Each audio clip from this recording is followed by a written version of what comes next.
Vamos lá então iniciar o último capítulo do nosso Livro dos Médiuns, Dissertações Espíritas. É um trabalho que Kardec fez, selecionando mensagens recebidas, para a orientação dos grupos mediúnicos, para a orientação dos espíritas que começavam a estudar, começavam a compreender melhor um pouco dessa dinâmica do mundo espiritual e do intercâmbio que realizavam conosco. E é um trabalho mais ou menos, guardadas as devidas proporções, bastante parecido com aquilo que nós fizemos no nosso último tema livre, em que eu li para vocês uma série de psicografias. Nós selecionamos para conhecer um pouquinho sobre a natureza, as condições dos espíritos que se manifestaram naquela reunião mediúnica realizada lá na Comunhão Espírita de Brasília. Da mesma forma também conhecendo um pouco mais sobre o grau de compreensão que esses espíritos possuem. Então nós pegamos aquela quantidade de mensagens relacionadas com aquele tema. Kardec já pega agora mensagens mais profundas, mensagens de espíritos com bastante conhecimento. Então, como eu falei para vocês, guardadas as devidas proporções, nós tivemos um trabalho semelhante e agora vamos nos aprofundar nesse nosso tema. Kardec traz para nós uma pequena introdução para nos orientar sobre o propósito desse último capítulo, e ele diz o seguinte para nós: reunimos neste capítulo algumas comunicações espontâneas que podem completar e conformar os princípios expendidos nesta obra. Poderíamos inserir um número muito maior, mas nos limitamos àquelas que mais particularmente se referem ao futuro do Espiritismo, aos médiuns e às reuniões. Damo-la ao mesmo tempo como instruções e como modelos do gênero de comunicações realmente sérias. Encerramos o capítulo com algumas comunicações apócrifas, seguidas de observações apropriadas a fazê-las reconhecer. Então, apócrifas porque não eram oficialmente reconhecidas, mas que podiam ser analisadas, estudadas. Ele separa por seções, inicialmente aqui então sobre o Espiritismo, depois veremos sobre os médiuns e sobre as reuniões mediúnicas também, e numeradas até a mensagem de número 34. Então vamos começar aqui pela primeira mensagem. A gente vai comentando, como fizemos na nossa reunião anterior, naquele nosso tema livre, e aí então fazendo as observações que são pertinentes aqui a cada instrução. Primeiro, mensagem de Santo Agostinho. Lembrando que Santo Agostinho foi um dos fundadores, digamos assim, da Igreja Católica, ajudando na fundação dos primeiros mosteiros lá no século V depois de Cristo, então bem antigo. Então foi um daqueles que estruturou um dos primeiros pilares daquela que seria então a Igreja Católica, já que o cristianismo, fundado por Jesus, não era uma religião organizada, mas era uma filosofia, era ali um ensinamento espiritual que era difundido entre comunidades que se organizavam em casas, em lugares secretos, principalmente naquele começo da era do cristianismo, onde havia tantas perseguições, tantas mortes por causa desses novos adeptos. Então, Santo Agostinho foi um dos responsáveis pela estruturação do cristianismo na roupagem da Igreja Católica. Ele coloca para nós então: tende confiança na bondade de Deus e sede bastante esclarecida para compreender que Ele vos prepara um novo destino. Não vos será possível, é verdade, desfrutá-lo nesta existência, mas não sereis felizes se, mesmo não revivendo nesse globo, pudesseis apreciar do alto a obra que começastes e que se desenvolverá sob os vossos olhos. Revesti-vos de uma fé sólida, sem vacilações, para enfrentar os obstáculos que parecem dever levantar-se contra o edifício cujos fundamentos lançastes. As bases em que ele se apoia são firmes. o Cristo colocou a sua primeira pedra. Coragem, pois, arquitetos do Divino Mestre. Trabalhai, construí, e Deus complementará a vossa obra. Mas lembrai-vos que o Cristo não considera seus discípulos os que só têm a caridade nos lábios. Não basta crer. É necessário, sobretudo, dar o exemplo da bondade, da benevolência e do desinteresse. Sem isso, a vossa fé será estéril para vós. Essa primeira mensagem, falando,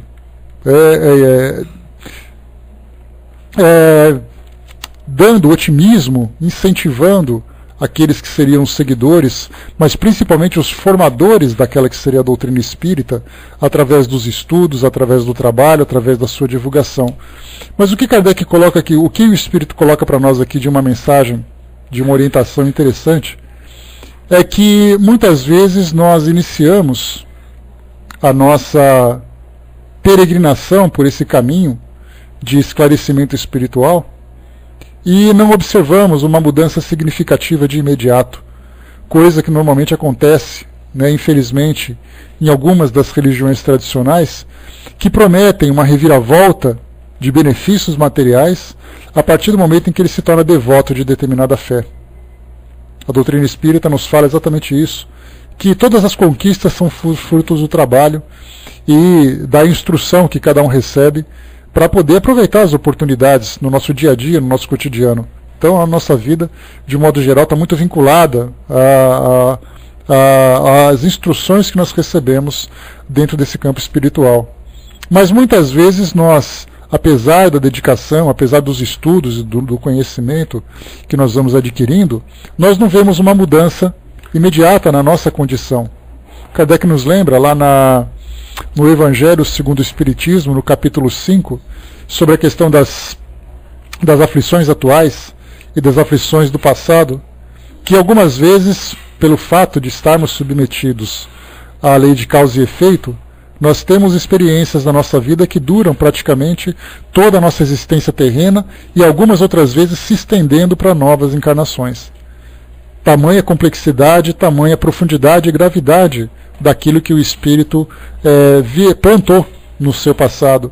Então ele diz assim, mas eu sou espírita, eu me dedico tanto, eu vou ao centro espírita, e meu sofrimento não acaba, aquela doença, aquela situação financeira, aquele relacionamento, enfim, são várias e várias experiências que todos nós poderíamos aqui falar de experiências próprias, Mas a gente espera assim, olha, a partir do momento em que eu me torno espírita, todos os meus problemas acabam. E na verdade a doutrina nos traz esclarecimento, fortalecimento, resignação, compreensão, para que nós possamos nos dedicar com mais precisão, com mais objetividade e eficácia à superação das experiências que nós temos que experimentar aqui no mundo físico, como consequência do nosso passado. Então, naquelas consequências atuais, nós criamos situações algumas vezes que acabam repercutindo na nossa vida. Vamos trazer isso para a vida real. Hoje pela manhã saiu uma notícia no jornal em que um rapaz embriagado, na madrugada de domingo para segunda-feira, atropelou 12 pessoas, 12 jovens, numa estrada aqui do interior. Desses 12, 6 faleceram em virtude das lesões que foram provocadas. E a gente vê, por causa de um ato intempestivo, um ato irresponsável, esse jovem comprometeu toda a sua existência.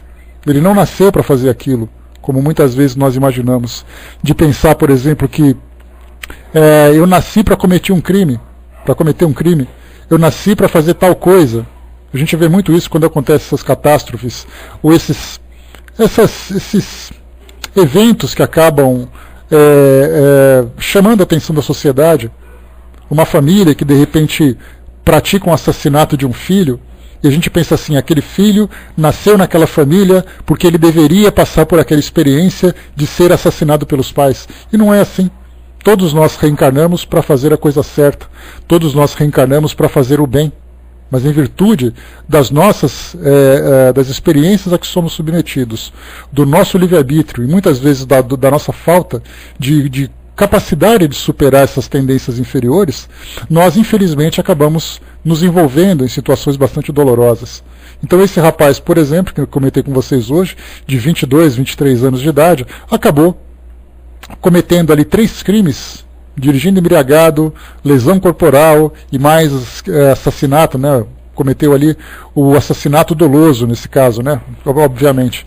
Então, vemos ali que vai ser julgado, sua vida vai ser completamente comprometida, e aí então terá consequências certamente na existência futura, como lei de causa e efeito, para que ele possa se recuperar. Nós não sabemos qual vai ser a natureza dessas suas experiências, mas o ato foi praticado.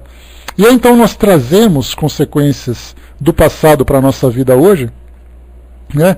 É exato, né, Décio? Então, porque esse destino que nós imaginamos, a matemática que nós utilizamos é aquele 2 mais 2 igual a 4. Só que Deus coloca 2 mais 2 mais x. E esse x, então, é aquela nossa variável que pode trazer ali atenuantes e agravantes de acordo com a experiência, com a necessidade de cada um. Por isso, então, nós temos que hoje nós nos aproximamos de uma filosofia como essa.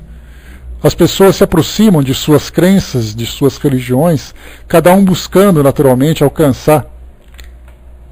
Pois é. Então, cada um procurando alcançar uma depuração da sua condição moral, uma aproximação maior com as leis de Deus e tudo mais. Só que muitas vezes a gente se aproxima e o sofrimento não acaba. E aí então surge aquela decepção, aquela revolta, porque nós estamos nos dedicando àquilo e aquele problema não passa.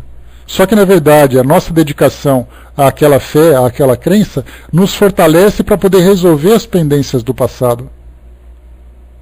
O débito moral que nós adquirimos não se desfaz de uma hora para outra, a menos que o espírito de fato consiga promover uma transformação, uma real reforma íntima. Do contrário, ele vai continuar vivendo experiências dessa natureza. Então, o que Kardec coloca para nós, o que o espírito coloca para nós aqui? Não vos será possível, é verdade, desfrutá-lo nessa existência. Então Kardec recebeu essa informação, dizendo que apesar dele semear a doutrina espírita, ele não vai conseguir colher os frutos dessa grande transformação do mundo, porque ela virá gradualmente, com o tempo, após as gerações se sucederem. E continua, mas não serei felizes se mesmo não revivendo nesse globo, pudesseis apreciar do alto a obra que começastes e se desenvolverá sobre vossos olhos. E aí fala que, se por acaso ele começa, a gente já falou sobre isso, Kardec teve a oportunidade de, em 14 anos, desenvolver a doutrina espírita. 2 anos antes do Livro dos Espíritos, quando ele começou a fazer os estudos, a partir do lançamento do Livro dos Espíritos e 12 anos depois, ele veio então fazendo toda a sua divulgação. E aí desencarnou.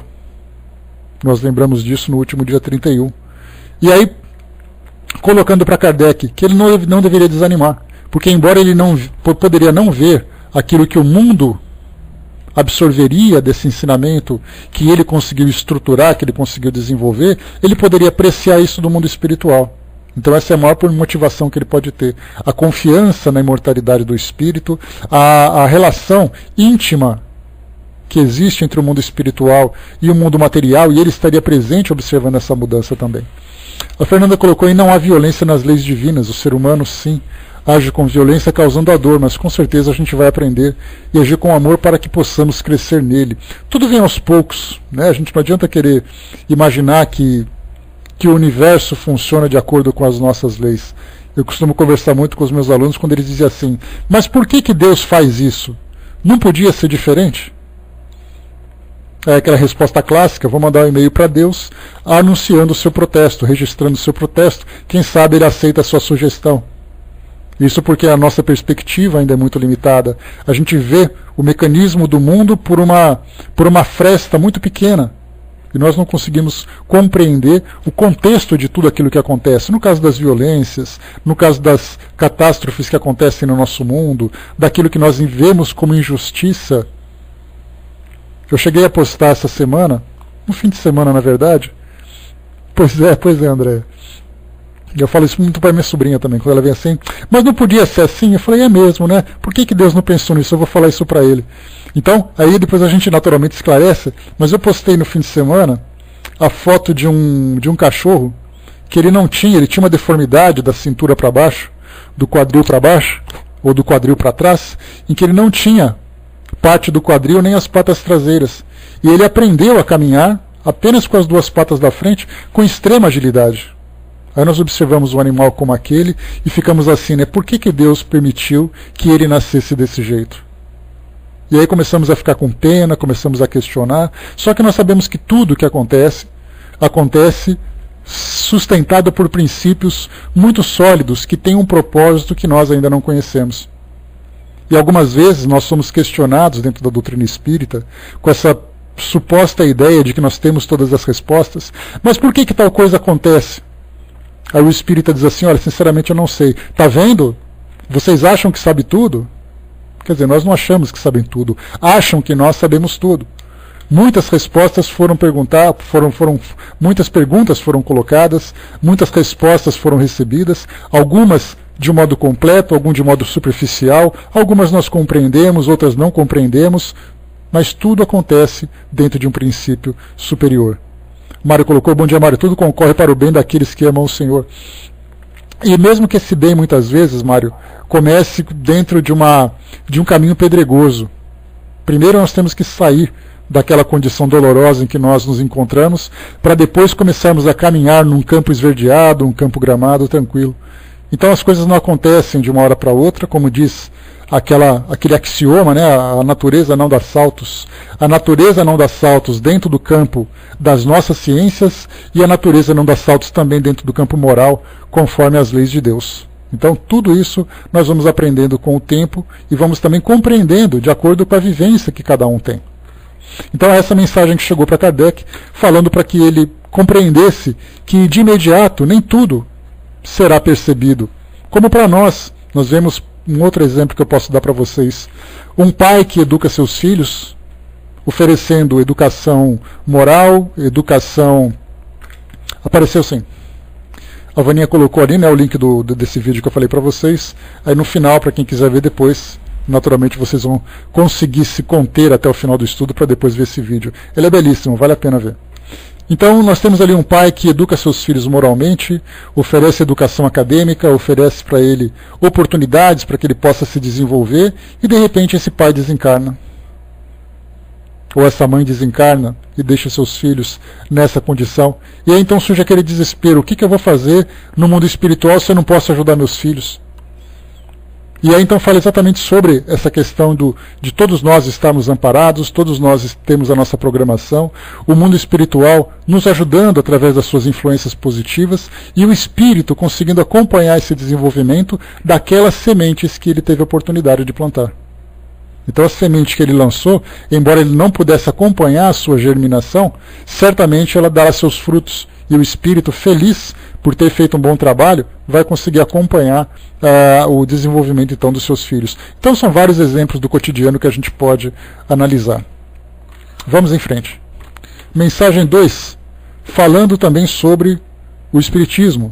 Mensagem de Chateaubriand, espírito da época de Kardec. O Cristo mesmo é quem preside os trabalhos de toda a natureza, que estão em vias de realização, para vos abrir a era de renovação e aperfeiçoamento que vos foi predita pelos vossos guias espirituais. Se com efeito lançardes os olhos, além das manifestações físicas, sobre os acontecimentos contemporâneos, reconhecereis sem qualquer dificuldade os sinais precursores que vos provam, de maneira indubitável, que os tempos estão chegados. Coincidentemente, nós estamos estudando sobre esse capítulo lá no livro Obras Póstumas, vendo todos os sinais que acontecem na sociedade dessas transformações, da mudança de pensamento da sociedade, dos eventos que promoveram essa transformação, dos esclarecimentos que estão chegando, desse maior estreitamento nas relações do mundo espiritual com o mundo físico. Então estamos estudando isso no Obras Póstumas, e o Espírito já fala sobre isso também, dos sinais que na época de Kardec já poderiam ser observados. Mudanças claras, por exemplo, de vários países que acabavam de conquistar a independência, a escravidão que terminava em vários locais, guerras que quebravam métodos ou sistemas de governo, como foi o caso do próprio iluminismo que tinha acabado de acontecer. Enfim, vários eventos da época, e nós também aqui vemos hoje vários eventos acontecendo. O Décio lembrou, mais uma vez, confirmando que Jesus era o Espírito Verdade, que coordenava a pleiade dos Espíritos da codificação. Tem uma mensagem um pouco mais abaixo, Décio, que torna isso mais claro para nós ainda, que Kardec tem até muito cuidado para falar sobre isso. A gente vai chegar nele, é muito legal essa mensagem. E continua. Estabeleceram-se as comunicações entre todos os povos. As barreiras materiais são derrubadas, os obstáculos morais que impedem a sua união e os preconceitos políticos e religiosos desaparecerão rapidamente. Assim, o reino da fraternidade se estabelecerá de maneira sólida e durável. Observai desde já que os próprios soberanos, impelidos por mão invisível, tomam, coisa inacreditável para vós, a iniciativa das reformas. As reformas que partem de cima, de maneira espontânea, são mais rápidas e duráveis que as que procedem de baixo, arrancadas pela força. Apesar dos prejuízos de criação e educação, malgrado o oculto da tradição, eu já havia pressentido a época atual. Por isso sou feliz, e mais feliz ainda de poder vir aqui e vos dizer: irmãos, coragem, trabalhai por vós e para o futuro dos vossos. Trabalhai sobretudo para vos melhorardes pessoalmente e podereis desfrutar na próxima existência de uma felicidade tão difícil de imaginar, agora, quanto a mim, que de vô-la fazer compreender. Então, o Espírito lembrando sempre a sequência dos eventos que vão acontecendo no nosso mundo e que nós vamos acompanhando através das encarnações sucessivas que nós temos a oportunidade de experimentar. Então hoje nós temos essa condição de vida, algumas vezes uma condição de vida difícil devido aos problemas que cada um de nós enfrenta, mas o mais importante, o esclarecimento que nós temos hoje e as condições para compreender aquilo que acontece no nosso mundo. Vemos as tragédias, vemos as experiências dolorosas, vemos as experiências difíceis e conseguimos compreender que aquele espírito que demonstra conhecimento, que demonstra bondade, não tem conhecimento e não é bom por acaso, mas que foi uma conquista profunda que ele foi adquirindo, que ele foi abraçando com o passar do tempo. Então hoje conseguimos compreender aquilo que acontece de bom, aquilo que acontece na nossa visão de ruim, classificada dentro da lei de destruição. Vemos aquilo que muitas vezes permanece na neutralidade, mas nós compreendemos que todo atraso vai gerar um impulso doloroso no futuro. Essa compreensão para nós ela é fundamental. E daí então o Espírito nos instiga para que continuemos trabalhando por nós e pelo futuro, pelo nosso futuro e pelo futuro dos nossos.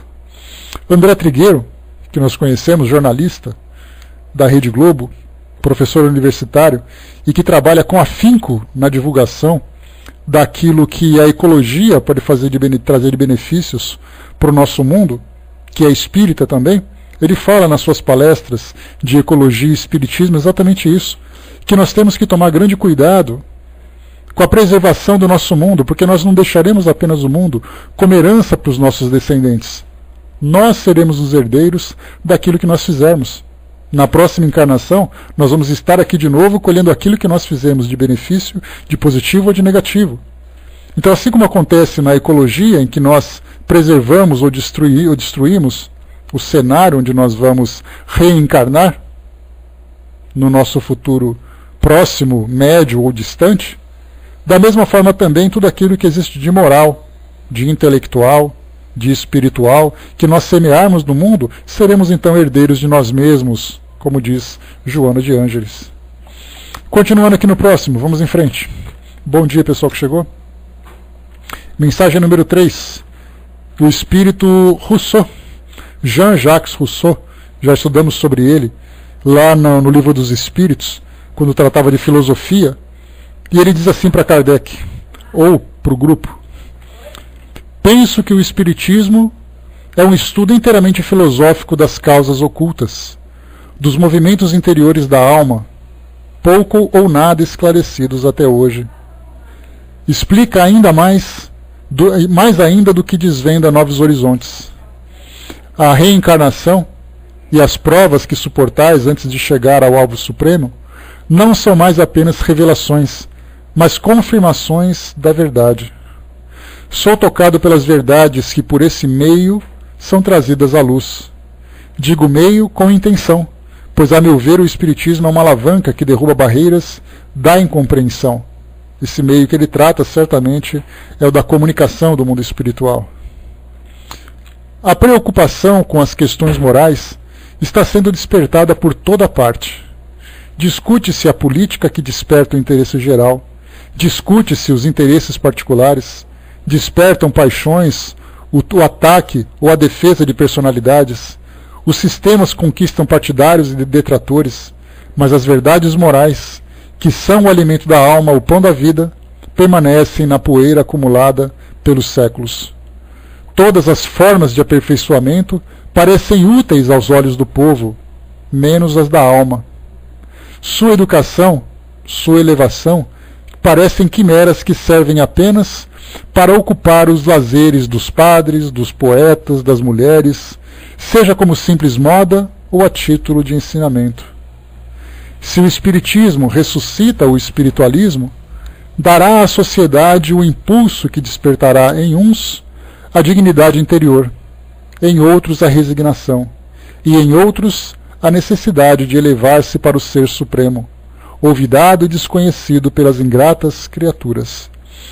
Essa passagem de Rousseau, ela é ao mesmo tempo filosófica, racional, e naturalmente com toque de maior conhecimento que o Espírito apresenta sobre a realidade do mundo espiritual. Quando nós falamos sobre conhecimento e reaproximação, porque aqui na última linha fala que Deus foi esquecido e se encontra desconhecido pelas suas ingratas criaturas. E a gente começa a compreender, fazendo uma análise cuidadosa, principalmente daquela época, no século XIX, onde nós vivíamos uma imposição religiosa muito forte, a Inquisição presente, a divisão das religiões que continuava ali tentando, através do proselitismo agressivo, conquistar novos adeptos. E isso fez com que as religiões, como acontecem hoje, que nós observamos de um modo geral, procuram muito mais orientar as pessoas com relação às suas bases filosóficas, aos seus rituais, aos seus sacramentos, do que fazer com que o homem se eleve a Deus.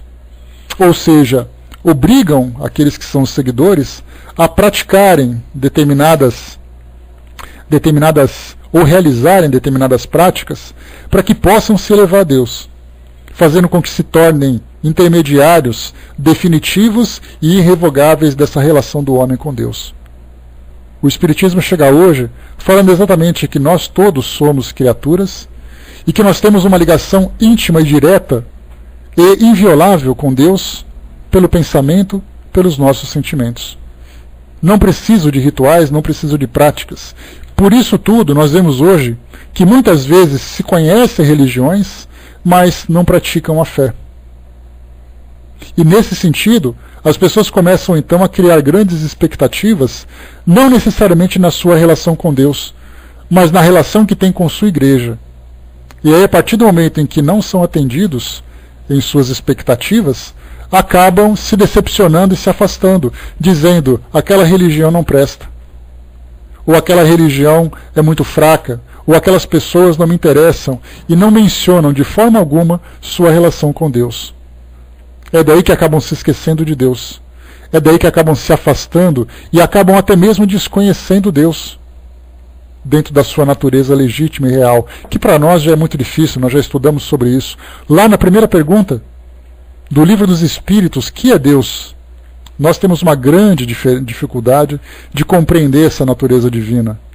Mas a partir do momento em que nós nos vinculamos a Deus, seja através da alegoria que Jesus apresentou, trazendo para nós Deus como Pai, que seja uma relação íntima e sincera dos filhos com o Pai, essa relação, sem intermediários, certamente é a ligação mais verdadeira. Mas hoje, infelizmente, bom trabalho, F, beijo. Mas certamente, né, o que nós vemos hoje é exatamente isso. Ninguém vai ao Pai senão por mim. Só que não é Jesus dizendo isso. São aqueles que são os fundadores das instituições humanas, das instituições terrenas. E daí então nós vemos brigas de religiões, disputas, calúnias, acusações, e Deus fica completamente esquecido da relação do homem com ele. Então, temos, através desses ensinamentos novos, como compreender que eu não preciso de intermediários. A minha reunião que eu faço numa igreja, num centro espírita, numa sinagoga, numa mesquita, num terreiro, não importa. Se eu vou a esse local me fortalecer com aqueles que pensam como eu, vou principalmente para poder conversar com Deus naquele lugar que para mim é importante. Mas eu já desvinculo aquilo que é uma prática religiosa da minha relação mental e afetiva que eu tenho com Deus. A Elis colocou, bom dia pessoal que chegou. Com a regeneração, algumas espécies de animais serão extintos na Terra. Olha, Elis, o que a gente lembra quando se fala sobre transformação do mundo, e naturalmente a gente entra no campo da especulação, das deduções, isso não tem nada de afirmativo. Como aconteceu no passado, os animais que eram muito agressivos, né, a gente vê muitas vezes filmes que mostram homens correndo de dinossauros e coisa e tal. Isso é uma fantasia, né? Foi falado no centro, né? Tá. Então isso é uma fantasia, porque o homem, né, o do passado, ele não conviveu com os dinossauros. Foram de épocas muito diferentes. Para que o homem pudesse reencarnar, havia necessidade de que o mundo fosse transformado e se tornasse num lugar habitável para o homem. Do contrário, ele seria simplesmente uma presa e não seria então a espécie dominante. Então houve a necessidade dessa transformação. Teria sido isso o resultado ou a causa da extinção dos dinossauros, de espécies que foram terminando, aquelas espécies enormes, agressivas, monstruosas? Provavelmente. Hoje, nós temos também uma relação com o mundo em que nós vamos nos elevar. Consequentemente, essa nossa elevação espiritual trata não apenas de uma transformação moral do nosso mundo, mas uma transformação biológica também. Sempre compatível com essa evolução.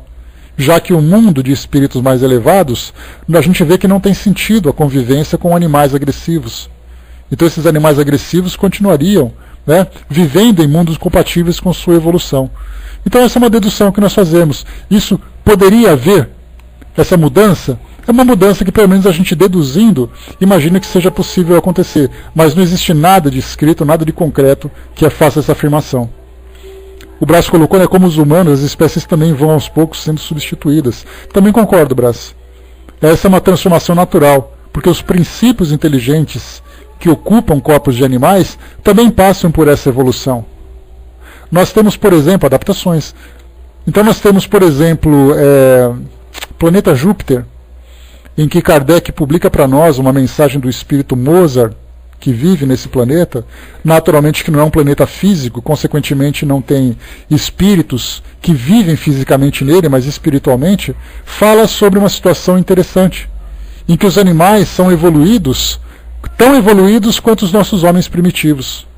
Então os humanos primitivos estão aqui nesse mundo como esses animais que também pensam que são mais inteligentes, mais hábeis, vivem naquele mundo para ajudarem no desenvolvimento e para trabalharem principalmente dentro do ambiente físico. Então a gente imagina que essa seja uma consequência natural. Só que isso não é algo que a gente vai acompanhar de uma hora para outra. Hoje a gente vê, por exemplo, as extinções muito mais como resultado da destruição do que de uma transformação natural. Só que, estudando o Livro dos Espíritos, nós lembramos que a lei de destruição fala que, da nossa visão, a destruição é algo problemático, algo dramático. Mas para o mundo espiritual, a destruição nada mais é do que um processo de transformação. Então vamos esperar, daqui a algumas gerações, para ver como o mundo se encontrará, tanto de mudança vegetal, como mudança física do planeta, que encontrará uma estabilização, já que não há necessidade dessas grandes destruições e catástrofes que acontecem hoje, para promover desencarnações coletivas, assim como também a relação do próprio homem com a fauna e sua flora. Né? A Miriam lembrou, bom dia. Destruição, que é tudo natural. Né? Então, quer dizer, destruição, no nosso ponto de vista, porque nos choca, nos sensibiliza, nos fere muitas vezes, mas isso faz parte daquela lei natural de transformação do nosso mundo. O Brás colocou, né, como a megafauna que se transformou em nossa matéria-prima hoje, né, mas seus espíritos seguem viagem. Né? Seus espíritos, né, seus princípios inteligentes, eles continuam evoluindo, até alcançarem uma condição de maior elevação. Né? Vamos aguardar para ver. Aguardar naturalmente não agora, né? Vamos aguardar para aquilo que vai acontecer naquele futuro distante. Vamos em frente aqui então. Capítulo, item número 4. Ou mensagem número 4. Quem traz para nós é um espírito familiar, não identificado. Um espírito familiar para eles, naturalmente, lá daquela época, daquela reunião. Se Deus envia os espíritos para instruir os homens, é com o fim de os esclarecer sobre os seus deveres, de lhes mostrar a rota pela qual podem abreviar suas provas, apressando assim seu adiantamento. Da mesma maneira que o fruto amadurece, o homem chega à perfeição. Mas ao lado dos espíritos bons, que velam pelo vosso bem, há também os espíritos imperfeitos, que desejam o vosso mal. Enquanto uns vos impelem para a frente, outros vos puxam para trás. É em distingui-los que deveis toda a vossa atenção. O meio é fácil. Tratai simplesmente de compreender que tudo o que vem de um espírito bom não pode prejudicar a ninguém, e que tudo o que for mal só pode vir de um espírito mau. Se não ouvirdes os sábios conselhos dos espíritos que vos querem bem, se vos ofenderdes com as verdades que eles vos disserem, é evidente que estáis aceitando as influências dos espíritos maus. Só o orgulho pode vos impedir que vejais o que sois realmente. Mas se não o podeis ver por vós mesmos, outros veem por vós, de maneira que sois censurados pelos homens que riem de vós por trás, e pelos espíritos. Esse espírito familiar nos fala, então, exatamente isso, né, que das influências que nós recebemos. Pergunta 459. Vai com Deus, bom dia, Filó. Pergunta 459 do Livro dos Espíritos. Os espíritos interferem, influenciam em nossos pensamentos e atos? Respondem eles que muito mais do que nós imaginamos, que muitas vezes são eles que nos dirigem, são eles que nos apontam a direção, sem nós nos darmos conta. E quando nós falamos sobre influência espiritual, nós acabamos, infelizmente, rotulando influência espiritual sempre como algo negativo. E na verdade não. Na verdade, a influência espiritual, assim como qualquer tipo de influência, ela pode ser de qualquer natureza. Como eu já falei para vocês, em cada comentário que eu trago para vocês, cada pensamento que eu expresso, eu exerço sobre vocês uma influência. Se ela é boa ou se ela é má, é vocês que vão julgar. Então, da mesma forma que nós nos influenciamos no nosso ambiente de trabalho, nós nos influenciamos em nossas casas, em nossos círculos sociais, nós nos influenciamos o tempo todo, em qualquer lugar. Por que existe essa influência? Porque nós vamos sempre estimular alguma coisa nas pessoas à nossa volta que vão responder de acordo com o seu entendimento, de acordo com a sua natureza. Eu contei para vocês uma história, certa vez, de um colega que eu tive durante a minha infância. Bom dia, Capucci.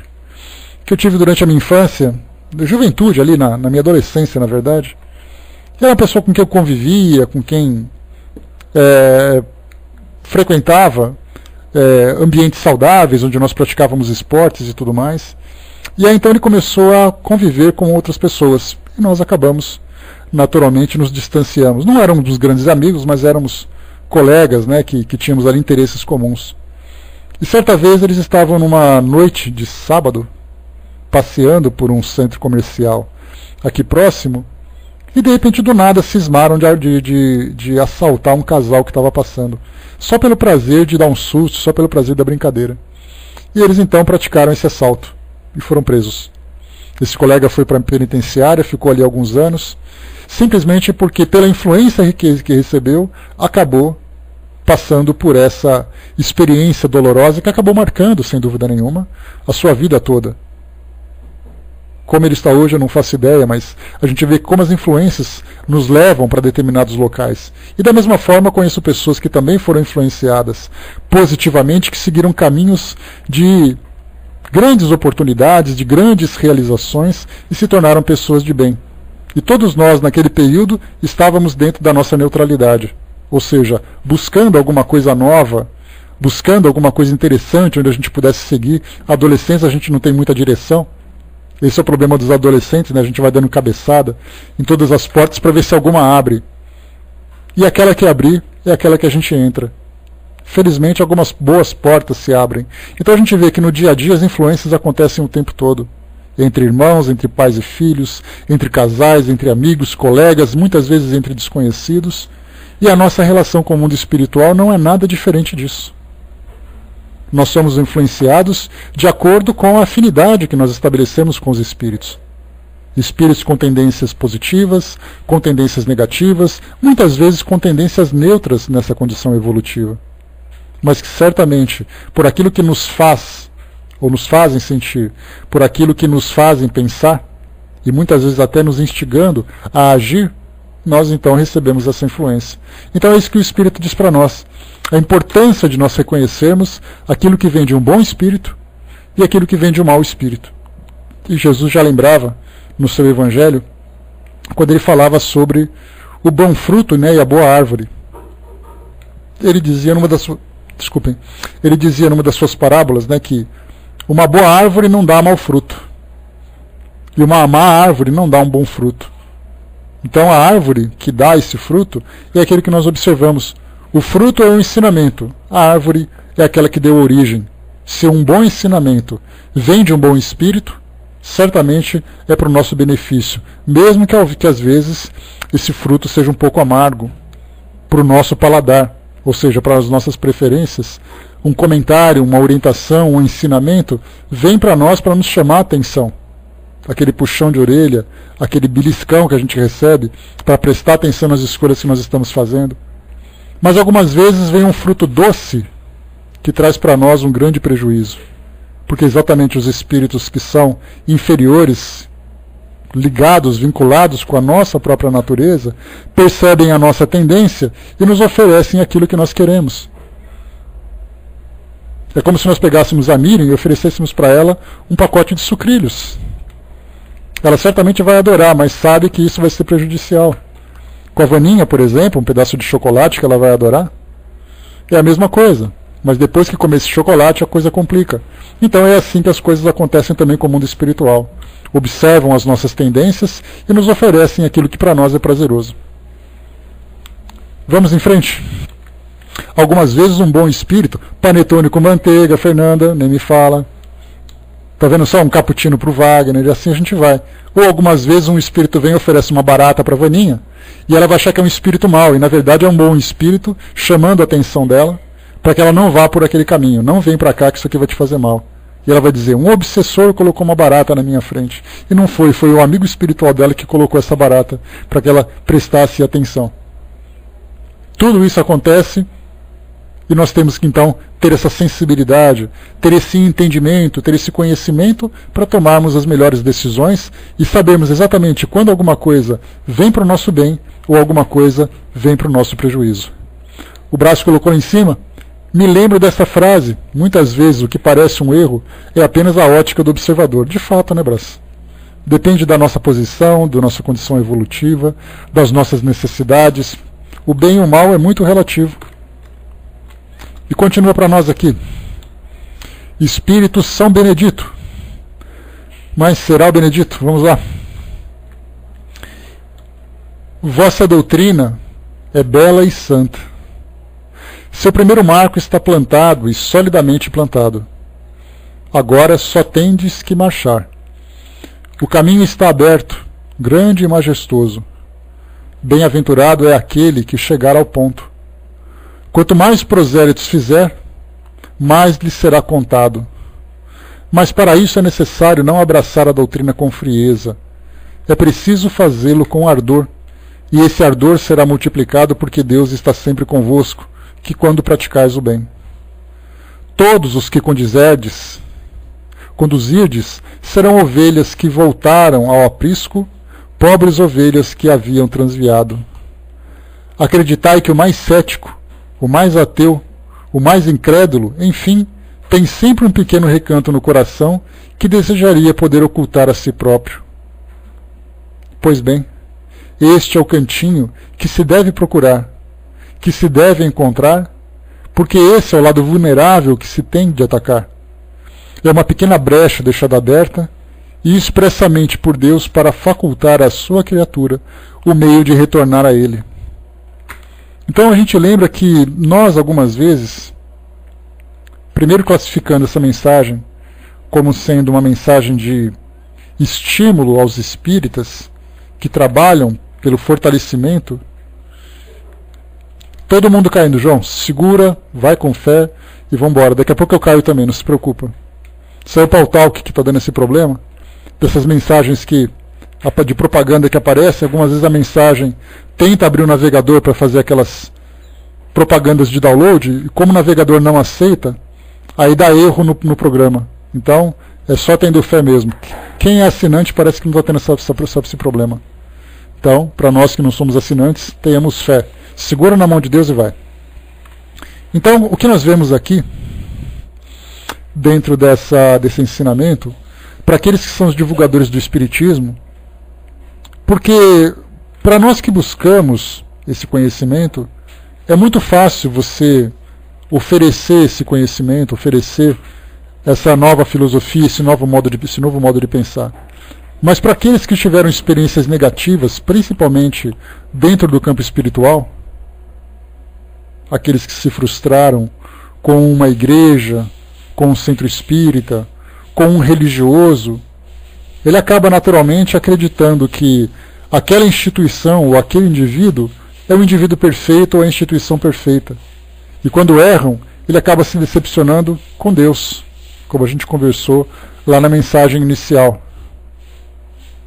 O detalhe disso tudo é que, apesar da sua frustração, de toda a sua decepção, que porventura possa estar sentindo naquele momento, existe um ponto no seu coração que ainda deseja essa aproximação com Deus.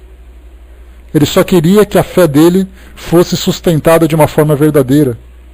Mas como ele não encontra isso, ele acaba se distanciando do mundo espiritual, dizendo: eu não quero mais saber dessa história, não quero mais ouvir essa conversa, não quero mais ler, não quero mais ir em lugar nenhum, não quero nada disso.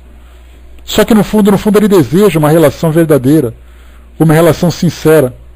Como acontece nos nossos relacionamentos afetivos, nos nossos relacionamentos de amizade, que muitas vezes a gente diz assim: olha, eu já namorei com tantas pessoas, não quero mais saber de ninguém, só encontrei gente ruim.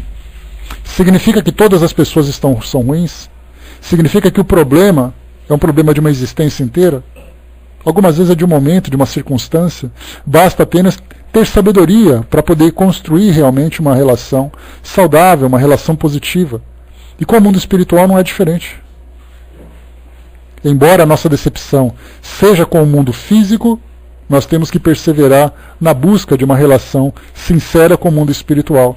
E para nós que somos espíritas, que estamos divulgando essa filosofia, estamos estudando, estamos aprendendo, temos que compreender que muitas vezes essa resistência que as pessoas têm é uma resistência fundamentada numa decepção que teve. Mas que, se souber oferecer bem, como a gente já falou numa frase que eu gosto muito, que eu já trouxe para vocês, muitas vezes nós seremos o único evangelho que uma pessoa vai ler na vida. Porque ela não quer saber de religião, mas ela observa as pessoas. E aí, através do exemplo, através da conduta, a pessoa vai te colocar como uma pessoa de bem. Eu gosto de você porque você faz a coisa certa, porque você faz as coisas de bem, por isso, por isso. E na verdade ela está lendo em nós, em nossas ações, o evangelho que nós trazemos no coração. Então por isso, a maior importância que nós temos é exatamente isso: divulgarmos através dos gestos, através das palavras, das ideias, aquilo que nós acreditamos. Não temos que ficar presenteando pessoas com livros ou obrigando que elas vão a instituições para poder acreditar naquilo que nós acreditamos. É o nosso exemplo que convence. A palavra informa, a palavra orienta, mas é o exemplo que arrasta. Então, para nós que temos essa consciência de que somos divulgadores, de que somos discípulos de Jesus na divulgação desses ensinamentos, é assim que nós fazemos. Jesus não ficou distribuindo panfletos, não ficou escrevendo livros, ele apenas conversava e trabalhava. Foi assim que ele revolucionou o nosso mundo. E é esse o exemplo que nós temos que seguir também. E é esse o estímulo que o Espírito dá. E mais interessante, logo no começo, esse Espírito intitulado, assinou aqui para nós, como São Benedito. Consequentemente, nós já podemos deduzir que ele então era católico, foi canonizado pela sua igreja, era um devoto da sua fé. Na primeira linha dessa mensagem ele diz para nós: vossa doutrina é bela e santa.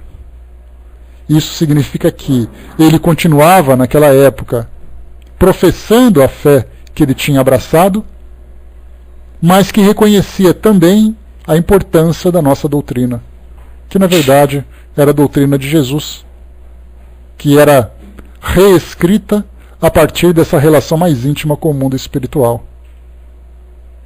O Braz lembrou aqui, né, sereis reconhecidos por muitos se amardes.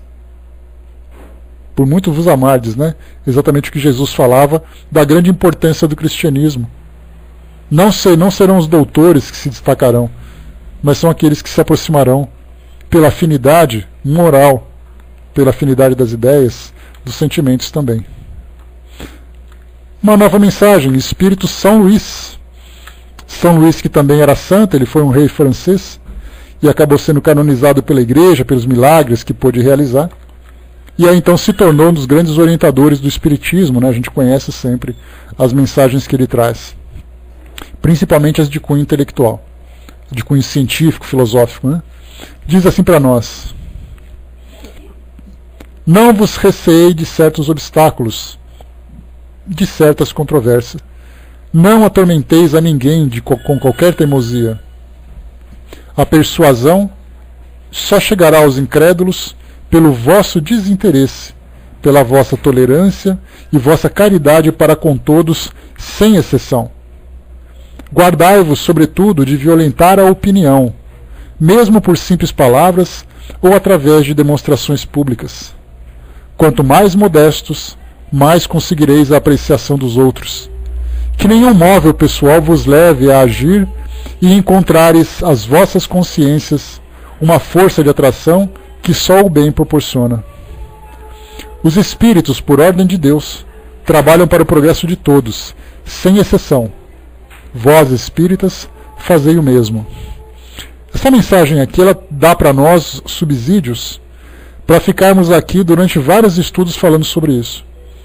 Quando nós vemos no mundo espiritual das manifestações, e a própria doutrina espírita foi fundamentada nisso, a gente lembra que o espiritismo não foi criado por espíritos espíritas, mas ele foi fundamentado por espíritos que tinham conhecimento do mundo espiritual e que tinham conhecimento moral, muitos deles participantes da Igreja Católica naquele tempo, ou que tinham sido participantes da Igreja Católica quando eram encarnados.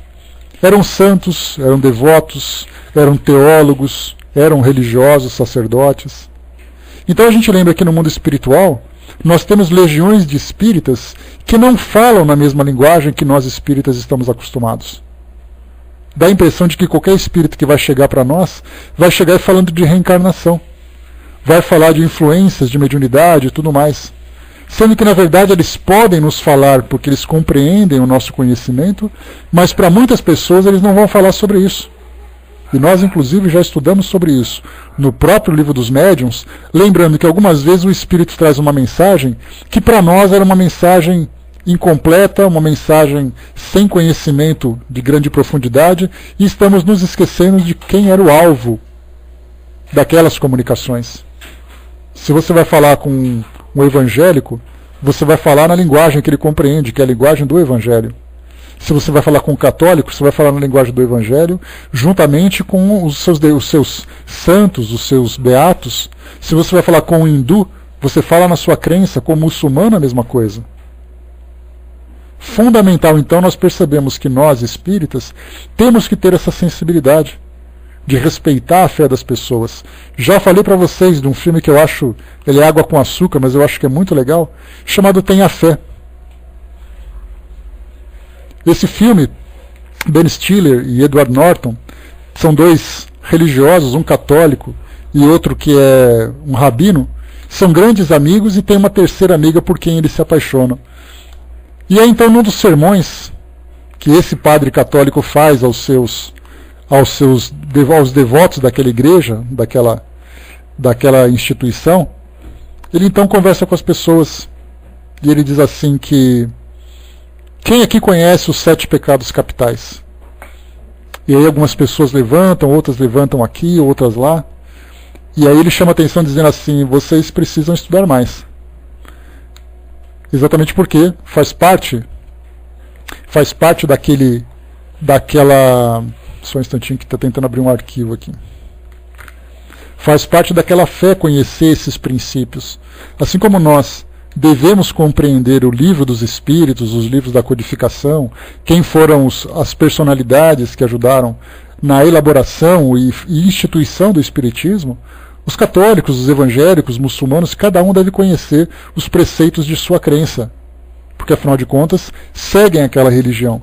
Então ele falava sempre assim, que se você quiser conversar com um católico a respeito dos pontos fundamentais da sua fé, você vai acabar não compreendendo, porque ele sabe mais, porque ele estuda mais. Então, num debate teológico, cada um vai falar sobre aquilo que acredita. Mas é uma parte interessante do filme. Ele diz assim, mas você nunca pode discutir a fé, porque a fé é subjetiva, a fé é individual e ela é inviolável. Então, se alguém traz para você o seu conhecimento baseado na sua fé, na sua relação com Deus, isso pertence a ele. E ninguém tem o direito de violar, de dizer que a sua fé é falsa, que a sua fé é incompleta, que você não sabe de nada. Os espíritos se preocupam com isso e falam respeitando essas linguagens e o tempo de cada um. E diz aqui São Luís, vós espíritas, fazei o mesmo. Armando lembrou aqui, espíritos que estavam no personagem em sua época e quando dilataram a codificação, já eram espíritos superiores. Sim, sem dúvida. Mas como a gente viu aqui, Armando, quando fala de São Benedito, por exemplo, São Benedito é o nome dele? São Benedito. Ele mesmo fala aqui, vossa doutrina é bela e santa. Kardec colocou essa mensagem pelo seu grande conteúdo no Livro dos Médiuns, percebendo que ela completava e estimulava aqueles por um espírito que não se considerava espírita. Embora tivesse um quilate, uma envergadura suficiente para fazer parte desse panteão, desse grupo de espíritos aqui. Então muitos daqueles espíritos continuavam ainda professando a sua fé, embora tivessem um conhecimento mais aprofundado do mundo espiritual. Porque para nós espíritas, a impressão que nós temos é que todo mundo que chega no mundo espiritual se torna espírita. Na verdade, eles se tornam adeptos da religião do amor, cada um falando na sua linguagem. E é isso que essa linguagem, essa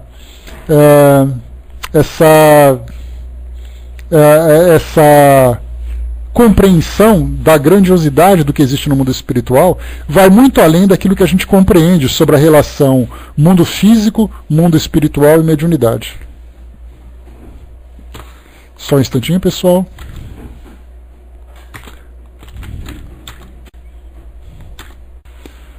Nós vemos então, pessoal, eu não li o que vocês colocaram de mensagem, porque a minha tela aqui acabou apagando, tá? Mas obrigado pelas colocações de vocês aí. Mas o que a gente vê então é que o mundo espiritual, quando a gente fala assim, o que nós vemos no mundo espiritual? É aquele bando de espírito conhecendo sobre mediunidade, conhecendo sobre a reencarnação, e eles fazem essa divulgação o tempo todo. Nós fazemos ideia da forma como os espíritos trabalham, por exemplo, na Itália, junto aos católicos, lá na Suíça, onde a Fernanda está, lá na Alemanha? Não fazemos ideia. Porque os espíritos, e mesmo assim, percebendo essa dificuldade que existe dos espíritos se libertarem dessas crenças, desses dogmas, eles são respeitados. Basta vermos as mensagens de Dom Helder Câmara, né, Brás? Que foi perguntado para ele, quer dizer então que o senhor agora é espírita? Ele fala, de forma alguma, eu continuo sendo católico. E trabalho pela difusão dos ensinamentos de Jesus dentro desse meio, dentro dessa cultura. Então, importantíssimo para nós. E essa talvez seja um dos grandes benefícios que o Espiritismo traga. Então, um dos grandes benefícios que o Espiritismo traz para nós é exatamente essa tolerância, de compreendermos a diferença do pensamento do outro. Se alguém te convida para uma festa de casamento, de uma cerimônia de casamento, você não tem problema nenhum em participar. Se por acaso te convida para uma missa de sétimo dia, você não vê nenhum problema em participar, porque esse nosso pensamento, ou seja, esse conhecimento novo que nós acabamos adquirindo, nos dá essa tolerância, nos dá essa compreensão. Embora muitas vezes pela paixão que nós sentimos pelo Espiritismo, nós nos colocamos numa condição de superioridade que não temos diante da diferença dos outros. Então é importante simplicidade, humildade, tolerância, compreensão, porque na verdade a própria verdade está disseminada em linguagens diferentes espalhadas pelo mundo todo. Então nós temos aqui um fragmento da verdade. O que nós conhecemos sobre a vida dos espíritos mais elevados? O trabalho que eles realizaram para alcançar essa condição? Nós temos espíritos hindus, espíritos muçulmanos, espíritos shintoístas, espíritos budistas, todos eles de extrema elevação. E conquistaram essa condição trilhando por esse caminho. Não precisamos ir longe. Madre Teresa de Calcutá era católica, Mahatma Gandhi era hindu, e se tornaram para nós uma referência de conhecimento, de filosofia, de espiritualidade. E dentro do meio espírita tivemos Chico Xavier e tantos outros, próprio Kardec, e tantos outros espíritos que conquistaram essa condição pelo trabalho moral que realizaram. Irmã Dulce, Irmã Menininha do Cantuá, tantos outros, Frei Galvão, e assim a gente vai. Vários espíritos que muitas vezes não tiveram qualquer contato com o espiritismo. E mesmo assim conseguiram alcançar essa elevação. E muitas vezes até com grande sacrifício. Família Armes, de modo geral, os irmãos fizeram um grande trabalho. A Elis colocou, foi madrinha de um casamento católico, assim o padre poderia não aceitar, por eu ser espírita, assim como espíritas radicais não aceitariam minha atitude. Exatamente. Então, na verdade, o que nós temos que pensar? Na liberdade de pensamento, na liberdade da fé. Se por acaso nós tivermos que participar de um debate sobre religiões, que tenhamos sabedoria e equilíbrio para não criarmos antipatia ou criarmos inimizades por causa da fé. Mas que compreendamos que muitas vezes o radicalismo do outro representa a intensidade da sua paixão, mas que isso não precisa nos influenciar. Parte fundamental nesse processo de mudança. Exato, o trabalho é prioridade. Amai-vos, eis o primeiro mandamento, e instruí-vos, eis o segundo. Amai-vos não é apenas entre nós espíritas, mas a gente pode estender isso com muita naturalidade para o mundo que nos cerca, tranquilamente. E continua para nós aqui, deixa eu ver aqui, o Orion colocou para nós: a sabedoria superior tolera, o inferior julga. O superior perdoa, o inferior condena. Tem coisas que o coração só fala para quem sabe escutar. Chico Xavier. Perfeito. Vamos para a última mensagem de hoje. Vamos aqui antes que eu caia de novo, porque já abriu aqui várias janelas querendo me empurrar programas. Mensagem de Shannon, um espírito que para nós é desconhecido. Uma mensagem pequena, daquelas genéricas, né, que a gente comentou no estudo anterior, lá no nosso tema livre, mas que traz um conteúdo bastante interessante para nós estudarmos. Qual a instituição humana, ou mesmo divina, que não teve de vencer obstáculos e cismas contra os quais teve de lutar? Se tivesseis apenas uma existência triste e preguiçosa, ninguém vos atacaria, sabendo que sucumbiríeis de um momento para outro. Mas como a vossa vitalidade é forte e ativa, como a árvore espírita tem fortes raízes, supondo que pode viver longo tempo, teria de tentar cortá-la a machadas. Que fazem esses invejosos? Cortarão quando muito alguns ramos, que nascerão com nova seiva e serão mais fortes do que nunca. Aqui uma mensagem certamente de estímulo a Kardec, que via o grande atrito que acabava sofrendo nas suas relações, na sociedade em que vivia. E aí então essa mensagem de estímulo veio para que ele não desistisse disso, para que ele permanecesse firme e forte, porque a árvore do Espiritismo era uma árvore com raízes muito profundas. Então a mesma coisa para nós também, que muitas vezes desanimamos diante das pancadas, diante das críticas, diante de tudo aquilo de negativo, que vem contra a nossa crença, a nossa fé. Mas a crença e a fé vai muito além. Aliás, muitas vezes nós até, em virtude das nossas paixões, nos tornamos cruzados, levantando bandeiras do Espiritismo, destruindo os nossos inimigos que pensam de forma diferente. um grande erro que se repete, né, que já está bastante manchado, mas que tem uma história bastante manchada no nosso mundo. A Ziluz colocou: uma amiga minha protestante me disse o seguinte: você tem fé pois acredita em algo que a ciência não comprovou, a reencarnação. Na verdade, a gente não se baseia na fé, a gente se baseia no estudo, né, na lógica, e até mesmo dentro de uma análise científica. Né? Então, na verdade, a nossa crença se fundamenta não acreditar por acreditar.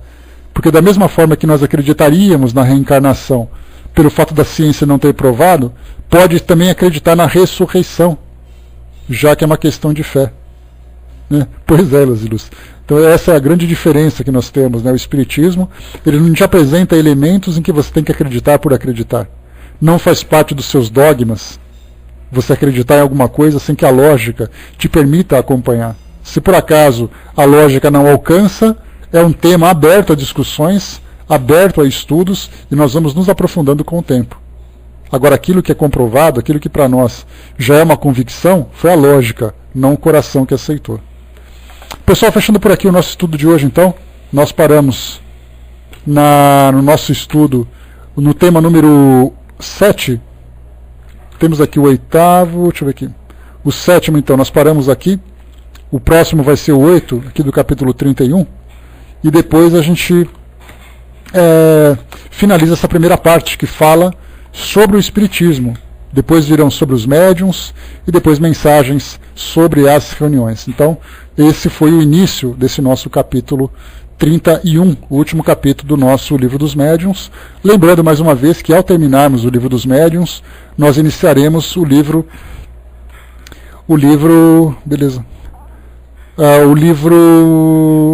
Depois da Morte, do nosso querido Leon Denis. Então, mais um livro